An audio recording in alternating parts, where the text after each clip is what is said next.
Des Autotransact Talange, réseau plus que pro pour la défense du consommateur. Donc aujourd'hui on va vous présenter une panne, une anomalie très connue sur le moteur DV4 DV6 Evolution 2 si je puis dire. Voilà, avec le filtre à carburant ici, près du doseur.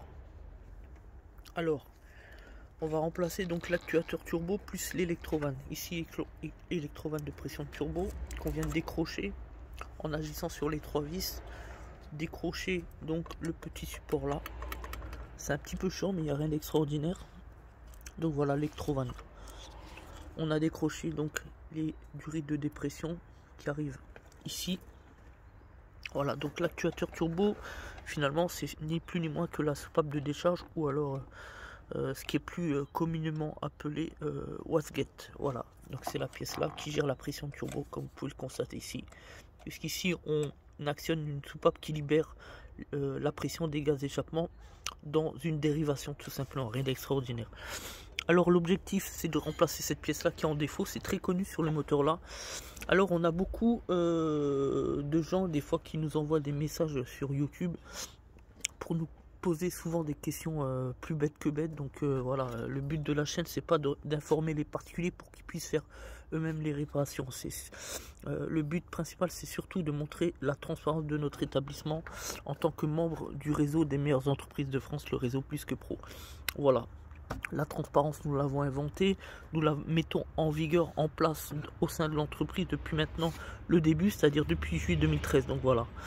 Donc l'objectif il est là. Quand on ne connaît pas, quand on ne maîtrise pas l'automobile, simplement on ne fait pas de mécanique. On a encore un client qui est venu nous envoyer un message en train de faire une réparation de fortune, une pompe à eau externe. Sur je sais plus un moteur Ford, etc. Il faut savoir que déjà une pompe à eau externe, s'il n'y a pas de difficulté, s'il n'y a pas de jeu, s'il n'y a pas de point dur, pas d'anomalie, on la remplace pas point à la ligne, ça reste une pièce comme une autre. Voilà, donc s'il n'y a pas d'anomalie, pas de fuite, pas de point dur, etc., il n'y a pas lieu de la changer. Maintenant il est en plein démontage et puis qu'est-ce qui se passe? Ben, il n'arrive pas à faire. Voilà, donc il est coincé, il ne sait plus trop comment faire. Voilà. Sauf que nous à distance on peut pas lui apporter de réponse, sauf que ça il n'a pas trop bien compris. C'est qu'à un moment donné on fait pas de la télépathie, il faut qu'on puisse voir le véhicule sur place, de quoi il s'agit et de quoi surtout de quoi il parle. Parce que bon, quand on est même le meilleur mécanicien de la planète, on n'est pas censé maîtriser et connaître le moindre recoin de chaque moteur, de chaque constructeur. On est bien d'accord. Bon, pour revenir à nos moutons, voilà.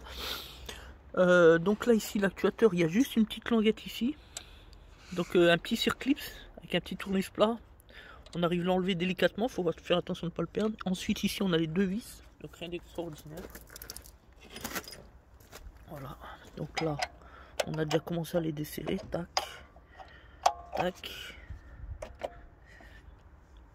voilà, rien d'extraordinaire. Alors là-dessus il faut savoir que la soupape de l'actuateur turbo, la soupape de décharge, est pilotée par la dépression, mais aussi électriquement par le calculateur d'injection, comme vous pouvez le constater ici. Voilà. Donc ça va vite. Après l'intervention, il faut retélécoder l'actuateur avec le calculateur d'injection. Donc il faut utiliser l'outil Jackbox évidemment, hein, pas un outil de merde à la con là.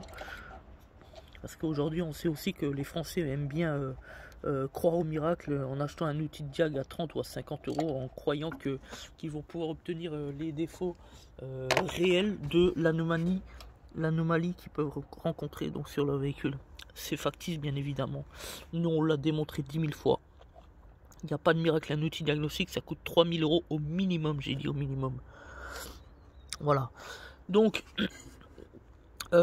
par contre, on a eu aussi un cas où même une ancienne Peugeot, pour dire, un constructeur, un agent de la marque du constructeur Peugeot, qui a fait remplacer à son client, et le client, bah oui, comme d'habitude, continue de payer un coup l'électrovanne, un coup l'actuateur, ensuite rebelote, un coup l'électrovanne, encore une fois l'actuateur, encore une fois, vous pouvez faire comme ça, remplacer comme ça, moins 10 000 fois ou 100 000 fois, hein. Ça pouvait coûter au client 200 000 euros de frais, que le problème n'aurait pas résolu, parce que la vérité c'est que il faut absolument remplacer les deux éléments en même temps, l'actuateur et l'électrovanne en même temps, parce que ce soit l'un ou l'autre à l'unité, c'est-à-dire seul, qu'est-ce qui va se passer? Ben, on va avoir un problème au niveau de l'injection.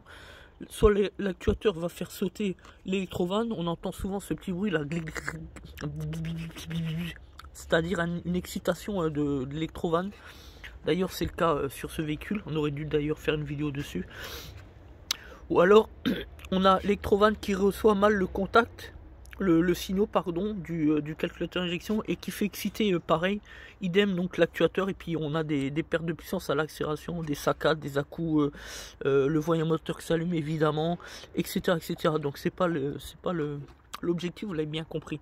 Donc pour le coup, pour une fois, on dit aux consommateurs que sur ce type de problème, d'anomalie, il faut absolument remplacer les deux en même temps. Voilà, le but c'est pas de surfacturer et d'en mettre toujours plus pour le client. Le but c'est de lui faire un travail sérieux et responsable tout simplement. Voilà la vérité. Donc là vous voyez, on a déposé, il n'y a plus qu'à enlever ici le circlips, on le fera hors vidéo bien évidemment. Là l'électrovanne, on fait bien attention pour les deux durites, deux petites durites, de ne pas se tromper de sens. Voilà, ici le connecteur. Alors pour le connecteur, rien d'extraordinaire, on va essayer de vous montrer encore. Voilà, avec un petit tournevis d'électricien en fait, voyez, comme ça. Vous tirez, vous appuyez dedans vers l'intérieur comme ça. On va essayer de vous le faire en une main, c'est pas évident. Voilà, on tire comme ça. Je suis peut-être pas bien dedans. Voilà, tac.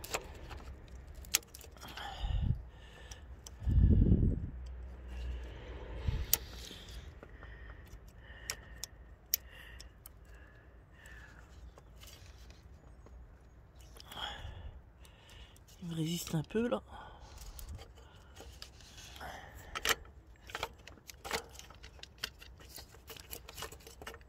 Ah putain. Attendez, je vais juste mettre sur pause. Voilà, donc tac. Donc il fallait bien appuyer, mais bon, sauf qu'à une main c'était pas évident. Voilà, dès le connecteur. Donc là maintenant, il suffira simplement de faire bien attention aux durites. Et puis voilà, après on remonte tranquillement. Donc on a pu constater effectivement qu'il a fallu déposer la tôle par chaleur du turbo ici, les durites de l'environnement. Voilà, rien d'extraordinaire.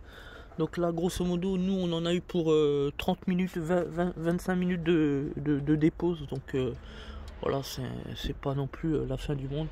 Voilà. Donc bah c'est parti. Donc on fera peut-être une vidéo avec l'outil diagnostic pour montrer le télécodage. Après ça n'a pas grand intérêt parce que bon, de toute manière ce type d'intervention ne peuvent pas être faits par un particulier lambda tout simplement. Il faut absolument aller chez le concessionnaire, et surtout on oublie de la plus grande force, parce que ça on a souvent le cas aussi. On a des gens qui viennent avec des diagnostics faits à 2 balles et qui viennent nous dire: ah ben j'ai mis une pièce d'occasion, une électrovanne d'occasion, ou une pièce comme ça récupérée à la casse. Je dis franchement, faut pas s'étonner qu'il n'y a rien qui marche. Des pièces comme ça, c'est neuf, et c'est pas quelque chose qui se discute. On doit mettre des pièces neuves, et non seulement des pièces neuves, mais alors surtout pas des pièces venues de sites internet ou des petits magasins de pièces de rechange là, comme certains sur le secteur, les trucs à pas cher là, qui à prix cassé.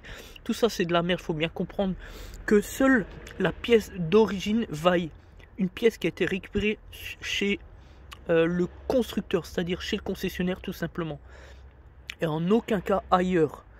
Parce que contrairement à ce que les gens pensent, parce que bon, en France, il faut savoir que quand même que tout le monde croit tout savoir, mais la vérité c'est que tout le monde sait rien, et que même si la pièce provient du même équipementier avec exactement la même référence, il est tout à fait envisageable que cette pièce soit de mauvaise qualité, celle que l'on va récupérer sur un site internet ou auprès d'un petit équipementier, d'un petit magasin de pièces de rechange de proximité, au lieu de celle que l'on pourrait récupérer chez le concessionnaire. Ça c'est la vérité. C'est vrai qu'il faudra qu'on en fasse une vidéo à l'occasion. Voilà. Merci à tous, c'était Des Autotransact, Talange Réseau, plus que pro pour la défense du consommateur. Merci à tous.